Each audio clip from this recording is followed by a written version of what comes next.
and asked if there was any way to fix this. He can't die now. The dragon thought about it. He looked at him and said that his heart was frozen, so he needed to melt it. For this he had to absorb the Eye of Summer, which contains the power of fire. Lloyd opened his mouth and thought that this was a divine relic of Queen Magentano. Would he really have to bat his eyelashes in front of her again? He asked how much time he had before complete rigor mortis. The man closed his eyes and said that somewhere around 5 years, maximum 10.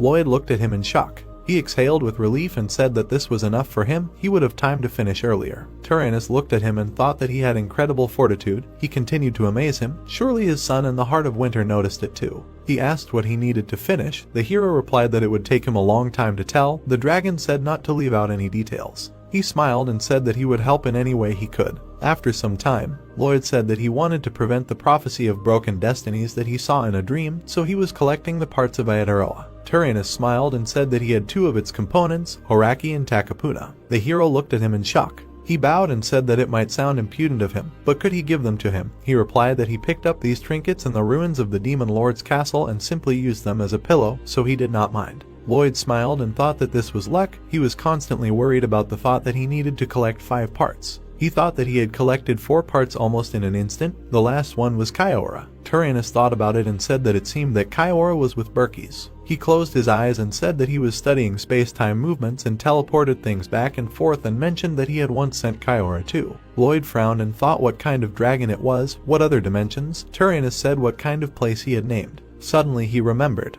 The hero was struck by his answer, the dragon named Sol, a mountain peak on one side of the southern plains. Lloyd thought that he had finally gotten Tapo. A system window appeared that he had received the legendary Tapo core material, a PR bonus of 22 points. After a while, the hero thought that with the help of Tyrannus, Tapo had instantly been transported to the Mermaid Kingdom. He thought that